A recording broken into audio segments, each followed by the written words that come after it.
شەڤەوە خۆش بە تەماشەوانên ڕۆژئاوا TV بە خەڵکێکە نوش بەرنامەیە ڕاڤام لە پێشبەریوەنە. دەمەک ڕۆژەفێدەیە کۆ دێ هەلبژاردنên مەجلسا گەلیا سووریای ئانکۆ پارلەمانتۆ وەرە لە دارخستن لەسەر فی ئەساسی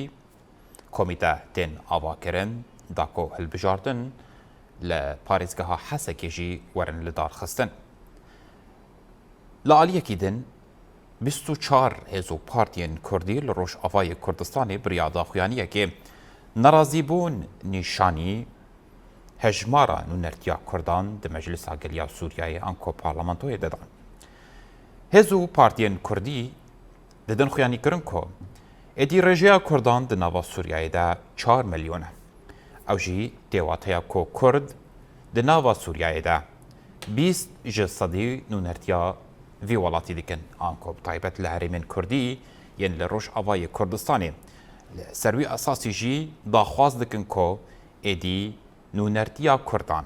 di nava Parlamentoya Sûriyayê de rasteqîm be. Li ser wî esasî jî daxwaz dikin ku êdî çel kursî ji bo Kurdan li gorî rêjeya wan di nava Sûriyayê de werin tayînkirin da ku nûnertiya Kurdan li Rojavayê Kurdistanê bi taybet li Cizîrê li Kobanî bikin. Li ser wî esasî jî partî û rêxistinên Kurdî dibêjin ku ew van hilbijartinan an jî ew van tayînkirina 4 kursiyan tenê ji bo Kurdan red dikin ji ber ku bi tu awayî nûnertiya Kurdan nake û ji 210 kursiyan tenê 4 kursî êdî ev têwateya ku carekê din mafê Kurdan li Sûriyayê têpaşguhkirin. Li ser vî esasî jî ew hêz û partiyên Kurdî yên ku daxuyaniya redkirina parlamentoyê dan an jî hejmara kursiyên di parlamentoyê de dibêjin ku êdî ew tevlî van hilbijartina nabin û ev hilbijartin nedemokratîkin û bi tu awayî temsîla Kurdan nakin. Temaşewarên me di vê xelka xwe ya bernameya rave de em ê bi taybet vê mijarê helwesta partiyên siyasiyên Kurdî li ser nûnertiya Kurdan bi 4 kursiyan di Parlamentoya Sûriyayê de li ser masaya rave îro em ê nîqaş bikin. Mêvanê me li stûdyo sekreterê Partiya Demokratîk ya Kurdistanê li Sûriyayê her wiha endamê biroya siyasî ya Meclisa Sûriya Demokratîk MSD Rêzdar Ciwan Siko bi mêvanê bernameya me ye. Rêzdar Ciwan tu bi xêratî. Spas serkeftin ji bo sorî vê derfetê jî me spas dikim. Gelek spas. Em ji wê de dest pê bikin. Yanî we di daxuyaniya xwe jî didaxuyanîkirin ku hejmara Kurdan li Sûriyayê 4 milyon derbas jî dike. Li gorî wê jî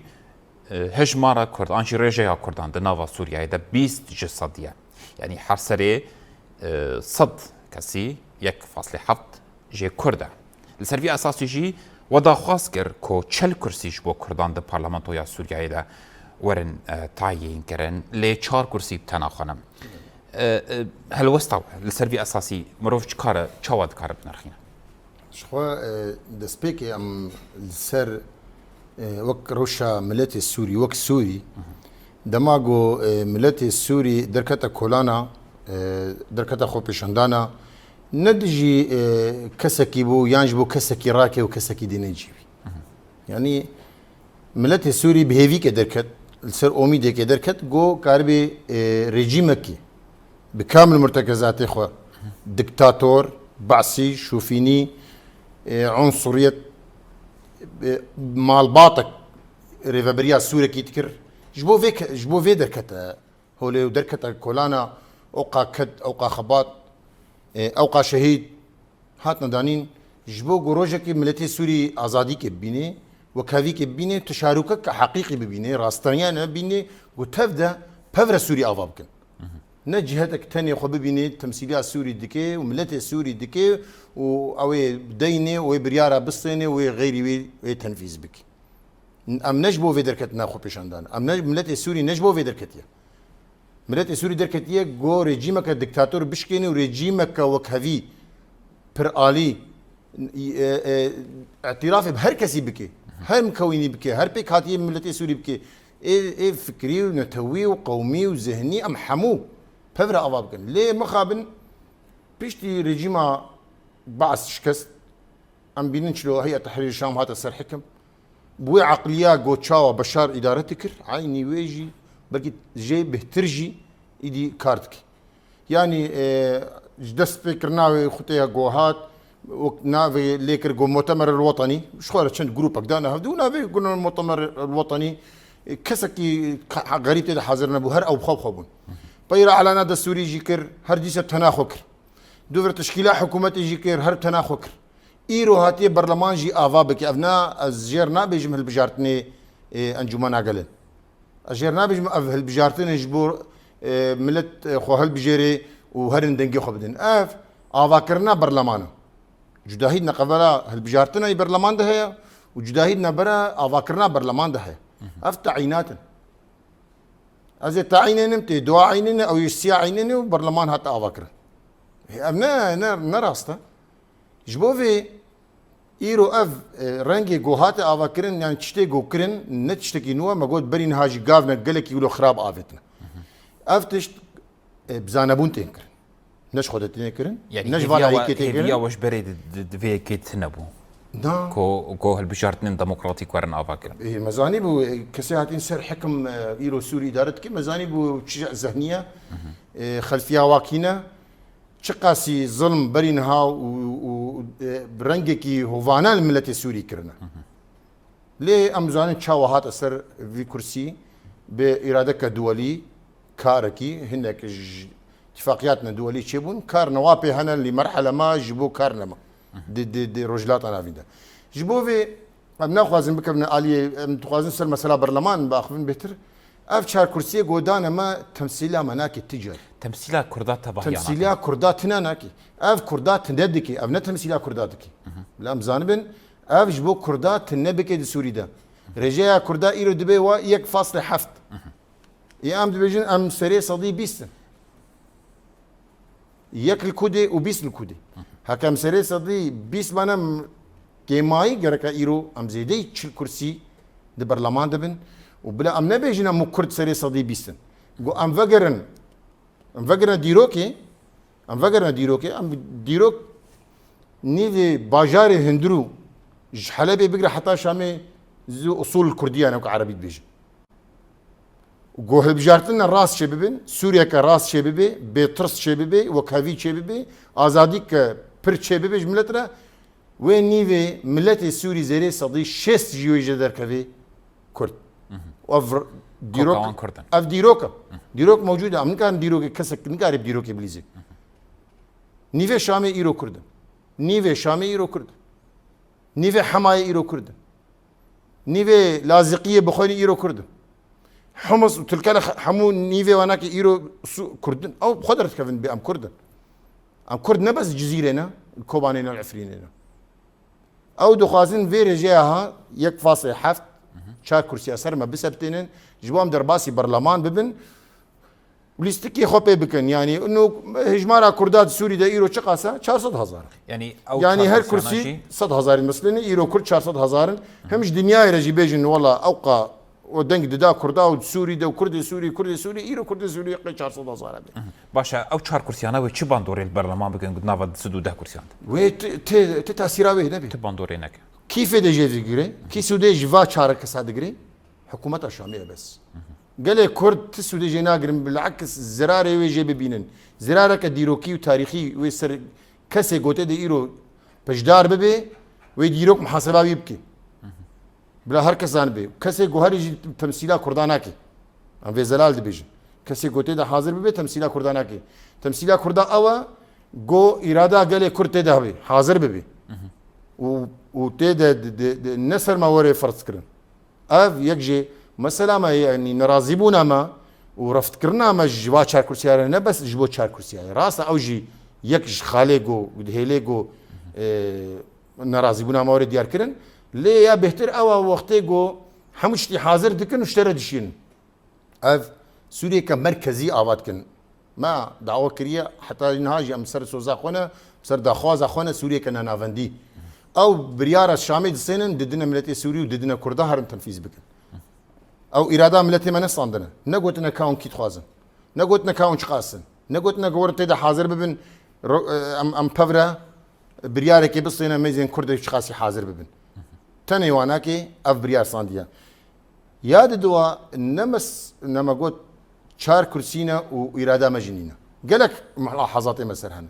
يا بهتر او جو ايرو بارشبونك تخي محافظه حزه كده بارشبونك اداري بارشبونك نتوي وبارشبونك ايديولوجي فكري وذهني جيتك هم نوارا كردا تبتشحقي تشار كرسي هذا دي كردا وتدبيجي تشار جفي ددو جفي اليرا وددو جفي اليرا اف دخازن كردا بي و partiye dindidir külleri çun. نزانم او ناب الشامي بس يعني اراده في ملتي وفي واقع بارتي دي وقع كد افقا خبات افقا تكوشين وقع صاله حقا شهيدانين الكودما باشا اراده ملتي كرد نبرسينه حتى البارتي السياسي باشا رزار جوان ايرو روش يعني چار كرسيج بو كردان فلاكتك مزنم نرينك به باندورا باش گو کرنا مافا ایرو روش چما تنی 24-25 parti narazî bûn nîşan didin 32 partî li vederê hene li Rojavayê Kurdistanê ew partiyê din ji vê razî ne yan jî cihekî xwe di nava vê parlamentoyê de girtine xwe hikûmeta Şamê ew pê razî kirine çima îro roj Kurd ne biyekîtiyekê biyek dengî mane 26 Nîsana sala çûyî de yek helwesta Kurdî hat avakirin ji komîteyek ji hat avakirin da konûnertiya Kurdan bikin doh bû beriya du rojan bû sekreteriyanê kesê derket got bêbandor bû ew komîte başa îro roj çi dibe ji van partiyê dîtir çima ew dengê xwe nakin يعني امام كارن بجن اف داخيانيا جوهاتي ديار كرن وهات جبو رايا قشتي جبو ملتي كرجي جبو ديروكيش اما خص ام نبنى الشريكه في خرابونا فاسيست في ليستكا جوت سرغلي كرتي مشاندن لي خويا بارتي دي اوك ام كارن بجنوك انا كسي وكتا قوتي انا كسي نج ايرو دا الاليه الشاميه دما دي ائتلاف دبوري فبريا خسر افاب الكودي نجيرو ده يعني بريجي مزاني بو ايرو يك كرسي يجي بدنا انا كسي ويهري وندنا دجوي بيجي استلمه مخابن ريفبريا خسر بعظمتها خو فيقاسي اريك فيقا شهيده فيقا خباط فيقا تكوشيني وفيقاسي اصلنجي جول بيشا خد ديتن تم مدا خوازاوات كر مدسي خو جوار دريش كر مدغو كرم كن ام بفرا افاك كن مد اتفاقي شكن دهوك هاولير حمونا برنسري نبرنا سري جبو ام زلال بن في مسألة ده مسألة تركي المسألة ده ناهلي او داود اوغلو شكرا قلت ويشاخي وزير خارجية تركابو قلت قامو انا كسي اتفقنا انا كسي تكاري سياسي بريفابريا خسرنك خلاص ابناء تنكر ما دام ائتلاف دبون بري ائتلاف دبون تشتك نكاربون تشتك نكاربون بكرهنا وتشتك دس جينا خستن وبشتي الوشينا الرجيم يجي تشتك بدس نخسن وحتى يرو روجي يعني كرسي وي تشب دس بخينا مثلا يعني انها ما قلت يعني ود كرسي جوهرن شار كرسي جوهرن برلمان وي تشب كدنا برا دصدو ده السنه ده شار برلماني ها هكا درمان دولتك الديمقراطيه وكواي اوروبا كم كاربيجن سويسرا والسويد والمانيا وفرنسا والدولات الديمقراطيين ما في مروفا ما في انسانه ما في حاشا حتى ما في حيوان الجمواها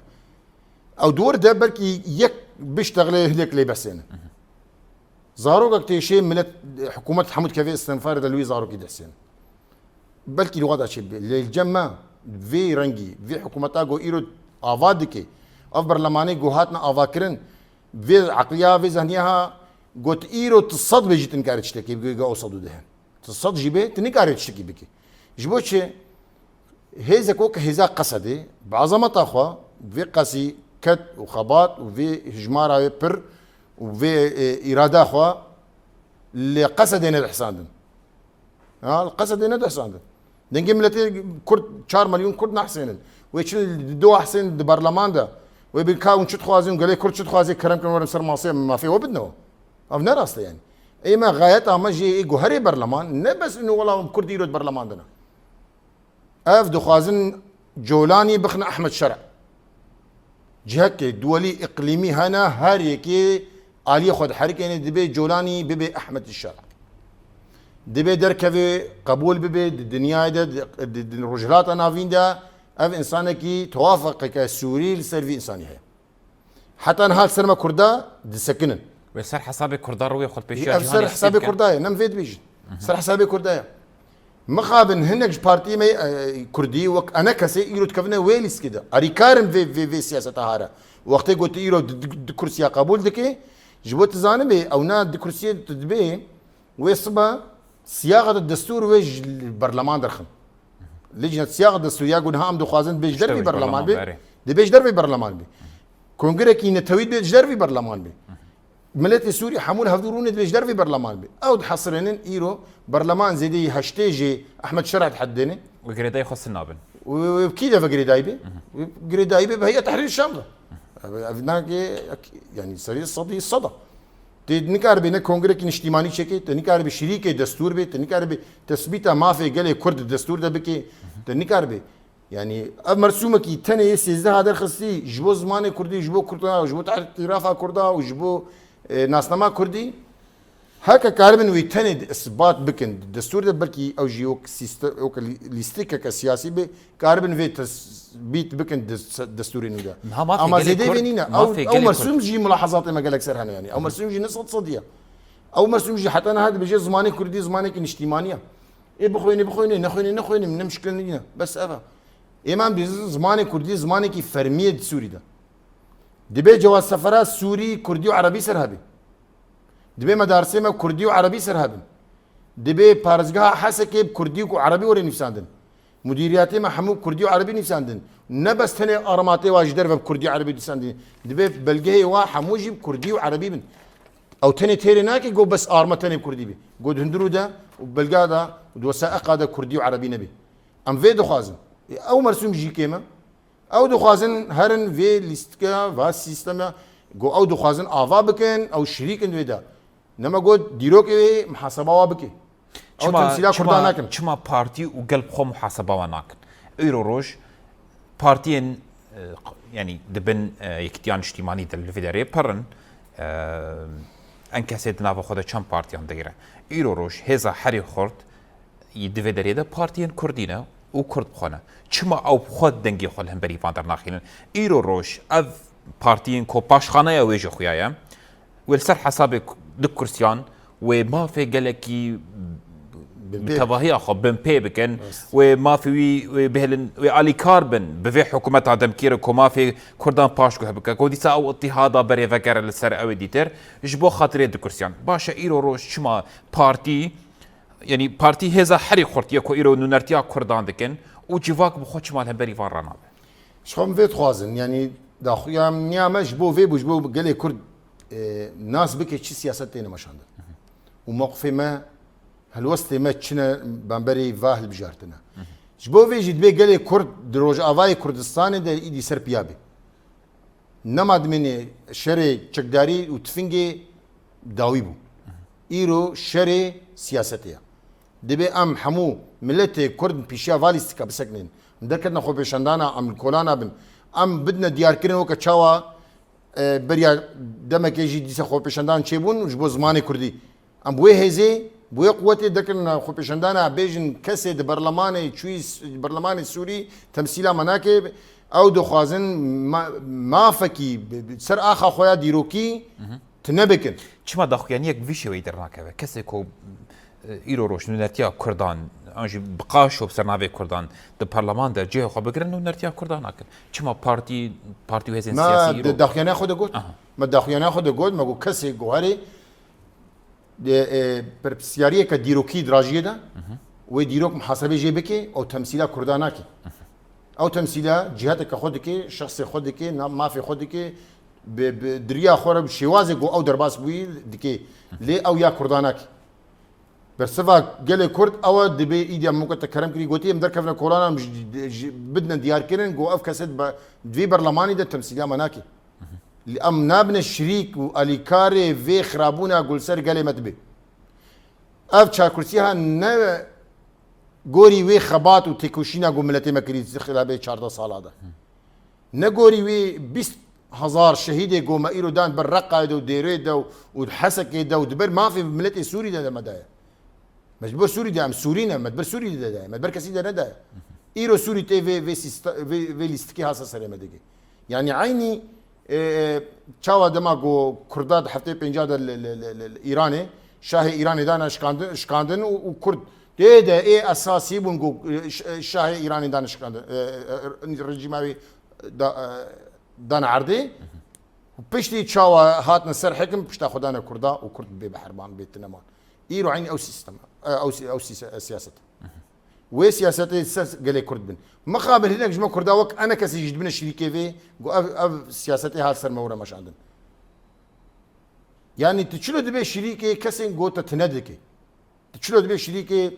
كسي اعتراف التناكي بريج الشريك بريج الاوبوزيسيون نما قلت ما قلت ناخذ بري الشريك دبو ائتلاف دبو حتى في قافي بري ابو عمشه وابو شقره ونظام كيجي بري اوبوزيسيون دو مشري قال كرد كرن اللي فيدر كي صاروا كي كردا شهيد خصن لو بري دس خص سيواند يعني يرو ام اوقسي ماتماينا من الكوجار كي دس ياخذ تماما مش بفيجي بقول يعني تكرم كري قلت يعني دماغو شريعه فريني يرو فؤاد عليكم بخص شو سر سينور سكني جوفا كافيو اذا ريفا بريا خسر تندبي واذا دورا ما يومين حكم بكن بيشتي مدي تشاوا دولة تركيا عفريني دا شلو آلة تركا هالدان زمان تركي بري تركي وهبونا كردات نكاري بو نوروز كي تشيكن دما بشار ما نوروز ذكر العفريني خورتي ما نوروز ده هاتنا كشتن نكاري بو آلة خودين مكتبك خوفك باش زانن لي او زانن تينا اداره كرن آلية جهاتنا اقليميه ليستكن سوري تينا كرن او الي كارن تيدا يعني عجبنا من يعني غريبه جما قول او كي بيكم دو دجمنات انا روج ما في قال كرد بن بيب يجو قوقتي تندكي وتدبي شريك ما تشي تشجر بيجي يعني مر حتى مرون كان بيجي شريك شي بيكي وان تماما ها نشريكي وايش يعني مخابن ما وكردي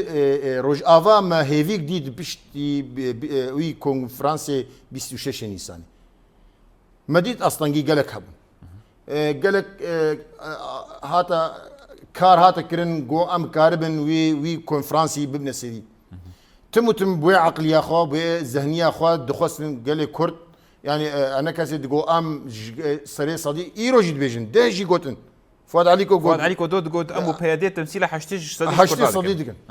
او تنجي 50 50 قبولي ايدي ما قبولتك او زي شيست بتشلي او بشيست بتشلي نزا افريجي شكودي اني تشاوا ساكر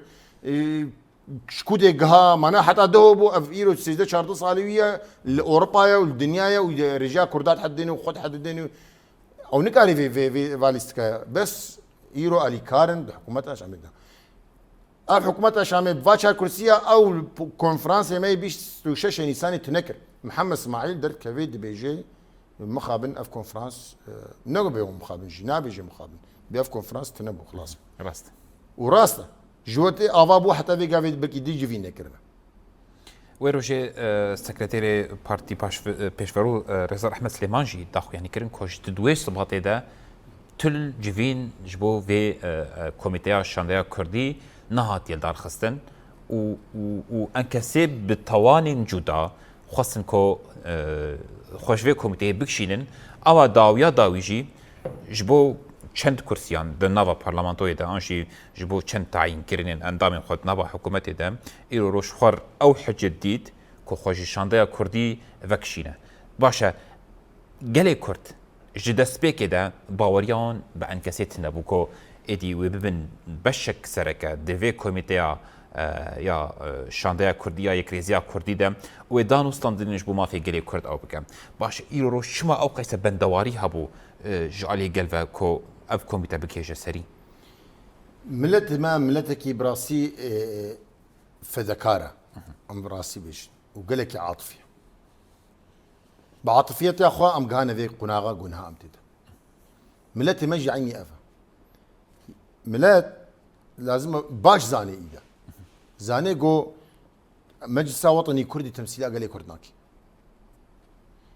ايجو وقتی گو پارتیین کردی روجاوای کردستانی خبات و تکوشین دکرن شهید دجمارتن و اوی چاخی وک گوتی دلار دجمارت ملت ایدوی باش زانی او نابی خودی ملت کرد جمعت خصن وەک ملەتێ ڕۆژئاوای کوردستانی ئیدی نهامە گوت ئەم لە کۆلانە بن ئەم سەر پیا بن ئەم ڤالیستکا ڤالا دەرخن ئەم پیشاوێ بسەکنن چ قاسی هێزامە خورت بێ چ قاسی ئەم سەر پیا بن چ قاسی دەستێ مەد دەستێ هەفتوو دەبێ ئەمێ کار بن ئیرۆ قزنج نابکەن ji بۆ کووردا یعنی ئەو چارکورسییا گۆختەی گۆ پارچە دکێ ناوبەرا کوردادا پارچە دکێ نەبەس کورداتەنی عربا جی نها عربی ئیدارە چێ نابێ بدە عربی ئەحمەد شەرع عربی شامی ئیقامەش چێ نابێ بدە شەدادێ شەدادێ چێ نابێ بدە حەسەکێ چێ نابێ هەرکەس نونەرێ خۆ بژێر ها يعني parçaكرن عرب parçaكرن كرد parçaكرن يعني ملات السيرفي اساسي باشي فاليس كازاني جبو فيجي ام بيجن يعني مقابل افقا هيفي وافقا اوميديا جوما افاد كلمه جوبل كي وقتكي ام ليفاغارك كردي افا بكن ام بي كونفرنس بخنا ليفاغار ام فيفي دبون ما تقول دما كان يزيك ده وي ليفا بروجيك هبو ام ليفاغارا كردي افا بكن بروجيك اجتماعي هري هاتن پیشاوی اف کنفرانس 26 ما اف کنفرانس 26 چیه ما نه رنگك رنگي ليفاغارك يعني اتفاقك توافقك كردي سياسي دروج افاي كردستان ده چي بو حقا كيف ملت هات حقا كيف حتى كرد مل هرچا parça كردستان بشغريدان اوروبا يعني تشتكي قالكي باش بو ليه مخابن دجفين بافرا نكرن جبو انا كسبري رياخو الناس كربو مزاني بو نابي سريجي نهاجي ما قد نجارة يكملنا يعني ام تشكي عجيب جنابين برينها قالك ديرو كاوي تبدا هالبو اتفاقيات هوك كي سكنان يا هولير كي سكنان واسكنان بيانا واي رسمي دركت قو يدي اتفاقينا معي نهاجي محمد اسماعيل 26 نيسان يسكنين بخلاص شغله بيخلص او دريا خورا شنو شامي دريا جهاتنا اقليميرا امزان تشاوا هات تشكرن وشام ايري وفرض دكيسر ملتيما او ملتي وي جمهوري وي قواوي جماهيري تنيا وكفو عاد عليك ود بيجي يدففتي قبوناك شيستيه بلا ورد ركبي كوران ام جمو فيت بيجن اف تشا كرسيها بلا ملتي كرد اختيار بك هكا هر تشا كرسي انا كسدر كبي بيروزي بيجيرا هر تشا كرسي دي بجارتنا دا دروج افاي كردستان دي گودر كبي انا كسر بيروز بيجيرا لي باور كي جيناين ومسؤوليه غوتنا خما او يكي جيناين جبو فيجي جيت ترسن دبيبه بحراوا كوداوا باشقري جهه وهابه ملتنينا اللي دبي جهه وكرسي وهابه او نبي كي يجيبنوا يهرن حاضر بس يعني جهه مخابنيه براسي يعني افلسكي قريج وقمار سرمتين مشاندن دخوازن متنا بكن امتي الشريكن يعني مع الاسف چما ايرو روش بارتي وهزن سياسي ايكو داخو يعني درخستن رد كرن مقاطعه كرن قبل بجارتنا بانك اللي قلنا كنكو بالجي فان سياسه يعني كسي دركبن اجي في بترب دبي نهاما قول دبي ام وك اف بارتيين خدي في داخيانيا ها بارتيين كرديه روج افاي كردستاني ام ايدي غافنا بافيش غافنا سر عرضي بافيجن يك جي خو بيشندان ندوات ملت الشيار بكن ام دنجي خو بقي هنا حتى سفارات او سفارات الشامي هنا دنيا هي جيهان هي في سيستمي في شوازي في رنجي قد خوازين كردات نبكن ام بدنا ديار كرن اذا عملوا جوه خو بشتا جوه خو بدنا ده ام بيجن ولا وي باش ببي وي قنجي ببي وي هيدي صبا وي هر باشتر بي نابي هر خرابتر دبي يعني من هاما قد ناب قد ناخذها لستكن نجف على ايتين هناك سرت سكنن بزانبون دكن خصن بشر كردات نبكن كرتنا نبو خصن بصفقات او مقايضات او كعربي قوتي بهفدو دولتي هاوير دوريما هناك كرداجي المقابل تدا فيليست كده كردات دروج افادا في بروجي ديمقراطي في ريفبريا خسر تنبكه ونكاري متنبكه ايرو برنج كيتي مبخوب خوا متبردنا هفدو دخوازن في ريفبريه في سيستما جو افابو جو جي هر كسي تدا هر كسي خوين دانيا كردا دانيا عربا دانيا حمو بارتيا دانيا نبس تنه ايرو جهه كان بيجن ولا فلان بارتي تنه او يا فلان فكريه وفلان بارتيه اف نتيجه جو ما وك هفيا سوري تخست مبرين هاجي بكي سر برنامج وبو مگوت ئەمێ بنە ضحیە مووقفێ خوا ئێگۆ ئەم پارچەبوونا سووری ناخوازن ئەم پارچەبوونا سووری ناخوازن و مە نەخۆستیە ئەمێ بنە ضحیاوێ ji bo dewlet dixwazin Sûrî parçe bibe Sûrî ev rengê Sûriya gunham tê de namêne ev haleka demkiye merheleka wê heta got ev şerê Îranê di meselê de ye şerê Rûsa û Ukraynayê di meselê de ye rojhilata navîn û xarîta şerq il awsat cedîd ev ji bîr nabe Tirkî baş zanê îro siyaseta Tirka bînê lêra Tirkî çi xasî şikestiye iqtisadê Tirkî îde dikeve paş dikeve دور نهاية دورات تركيا مسألة إسرائيل وتركاد مسألة دي يعني حمو دولات مشروعي أو بوجو أحمد شرع إيرو الشامي جو كاربي في مشروعي خوي دمي وردة بيك بينن دبي أحمد شرع يكجي شري إيراني وإسرائيل شري إسرائيل والتركي إيجو وري ويبيبي شري أمريكا وناتو أفحموجي توافقك الدولي السر هيك واحمد شرع يرو رئيس بي وجبو جهاتك سوريا دفي اريكار بي دفي شري هذا يرو ايجو سوري حكم كي يرو سوري قاعده كجوجي بلكي اسرائيل جي دركفي جي يريش بكي تركا وامريكا جي قواعد خوتي دا تشيكي يجبو الشري واو تركا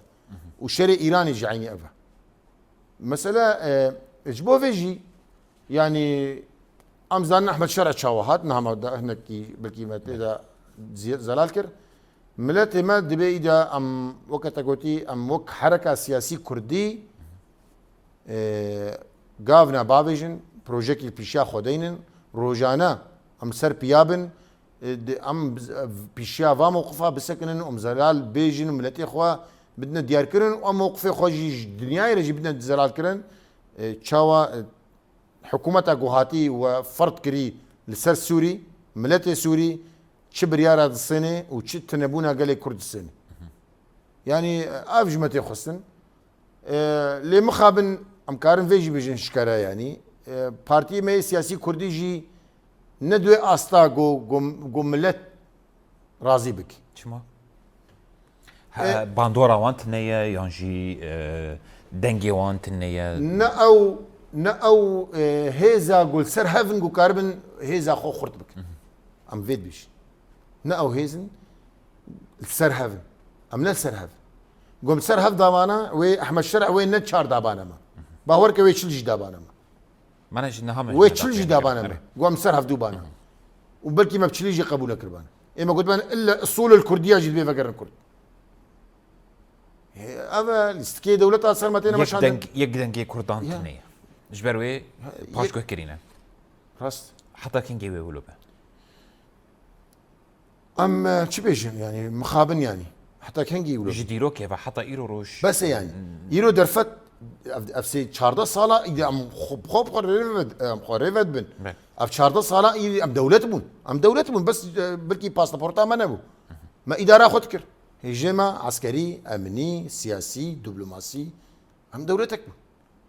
درفتك ديروكيج مرحت جو ام كاربن ويلا فجرا كردي افا بكن ام ببنا برسف جفي ملتي لا جفيقا كديرا فيقا الشهيد على يعني ايرو مالك كردانينا ايرو دشهيت دني نشهيدك دشهيت دني ليه مخابن تفقرا سياسي يجي ايرو بدي كرسيات كفي باورناكي جو مكسبك بالصيني يجي شري كرسيايا و اوقا كد اوقا خبات اوقا تكوشين البرشافانا ايديات يعني براسيجي كدك برمزن دروج افاده بو و ايرو شري وي كدد بي بيشتي اف بيوري تالي تشيبون ما دي تشخاص سر راغاندني وفيسبوك وريفا بريا خسر و راستا غلطيه هركس يعني غلطيه ريفا بريا خسر جانا غلطيه بنا من كتنا في واري هذا ولكن بغلطي كسكنينا بس او بزانبون ده تكرن شورشي كردا يعني نجاري كمينا بفيرنجي دشكن يعني بنينا شورشها برزانيش كس ما ندي كسي شري برزاني كر بالعكس ما قول اتفاقيه جزائر تشيبو وبريطاني وكوسنجر واي جزائر اتفاقي كسر كردا كرون كرت نكر مزاني بو دوي ليسكا دولي تشيبو شيخ سعيد شورش هيشكاندن ما جو هيزك تركي قوي وهات وكرد وما هو قاسي حتى فيجا فيجي ما قاب باش دنا ابتنا حمو شورش كردا نجارة كمين شورش كردا دشكهن وديس دفجر سر بيا وآفاد بي وخرطر دبي ليه مخابن آلية أنا كسيجي بيش زي بناف بك بويرنجي شر ذكر بلا روجكي قوت شما شورشها هاشكست او شورشها هاشكست شما قا شهيد دانين ندقوت المخابن جيد تقول او قا شهيد دانين بيرهات شون تبي شامي بن بحسا شورشك دي كردي نتكرن او مبررات جوار دي اما مخابن خيانه ما بتكرن تقول بري زعما دولتي بون فاديسه قرتبون فاديسه سلمان اي افا ما ملتي تفكيرها السياسيه كردي ني في افا يعني تشكي يعني تشكار بي برسفا ملتي خوبي يعني وقتي قلت كفي ليستكي جمني تدا سي 14 ساله د ائتلاف ده كار كرن ني كاريبون دقوت ندقو منافي سوريا كري جمهوريه سوريا او جدر كنا هو شاغي جد قلت اگر السبا بشار بكذا ونافي الجمهوريه العربيه السوريه بجمهوريه سوريا او جدر كنا او جدر بلقاك نقبا خود معارضه دنا توقع ده وسروي اساسينا هاتا وكره ايرو نوكا هاتنا صفر بلشن سرد كرسيات برلمان دا منافسه جي دكن و هالبجارتنا جي تكن وراقهنا خود جي هالبجارتنا برلمان السوري وكانه ايرو سويسرا مهاجرين يعني للاسف باشا ايرو روش ما كرت بيدنكن لهمبري في او افكارياري كوك حقي وانت تبع او بتهيبت جو بارتيين كرديه جي ايرو روش بارتيين كردي بخوب خانه سبا برجوان دي خا ما في قال كرد يكجار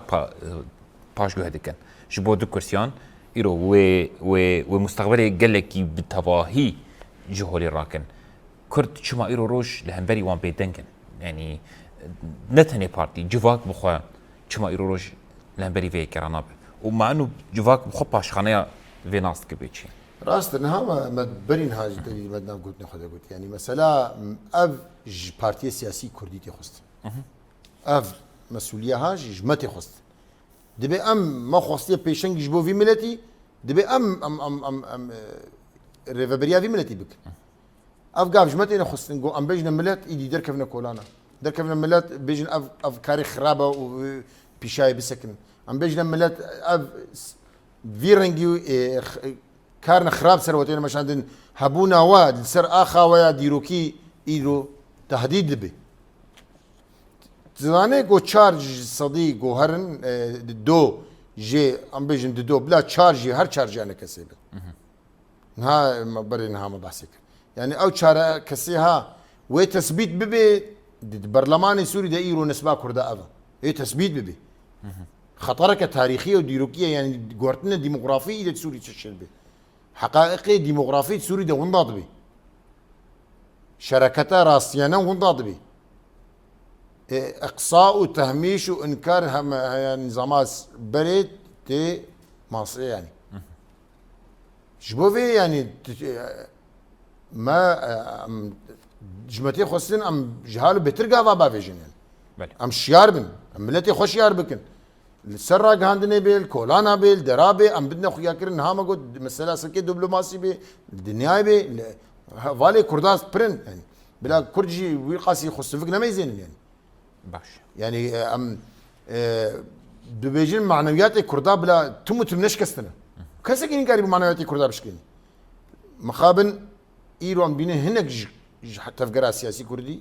دبي كرد نمان تنبون كاري خباطه كردات تنبو ايرو مايا احمد الشرع اخو جهاند اخو نجهاند مال دوي باش ريزا جوان تدقا داويت از خازم نرينا داويت بيجا يعني اگر بفي شوي دوام كر وروشا كردان لروش افاي كردستاني بتشرنكي با براسي روشا ما يخربي يعني امنت في هيفيه دبون ما دسبيك دجوت ما جو جبو سوريا كنو افاب بي سوريا كنا نافندي افاب بي سوريا كو علي افاب بي سوريا كو جي هر كسي تدا افاب بي نا ت بريارا بصين تبين سر من فرد بكي بري سوريا بفيرنجي افانا بي بري سوريا ويل خرابوني بي ويش بري خراب ترجي بي شلو نهاد دبيجن والله ايام قصدي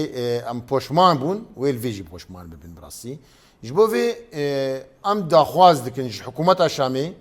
جو فانيريني ما برچاف بگري و كاربي چارسر بكي هي جهنك درفت مايا جو رجاء كردان نفي رنگي بي كرسي كردان نفي رنگي بي سياسة هاوي سر ملت كرد نفي رنگي بي ام شريكي هفدو حقيقي بن دسي مدريجة بريجي ينهاجي جو ام وك سوريا حمو بفر سوريا كنو آوا بكن مخابن في رنگي سوريا آوانا بي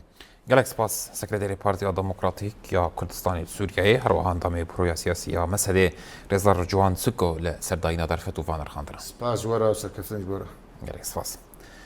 بەێ تەماشەوانیت مە لە فێ دەرێژەم گشتن داویە خەلکە خۆیاوێ هەفتەیە ji بەرنامەیە ڕافە حکوومەت تێدە بەحسا نونەرتیا کوردان لە پارلەمانتۆیا سووریایەدا کرد و ڕێژەیە هەژمارە نونەرتیە کۆ ئیرۆژ پارتی و هێزن سیاسیەن کوردی vêyekê red dikin ku dibêjin rêjeya Kurdan ji sedî bîst de û gerek jî nûnertiya Kurdan di nava Parlamentoya Sûriyayê de çel kursî ji eslê du deh kursiyan bin. Li vê derêjeyê giştin dawiya bultena bernameya xwe bimînin şad û bixtewar.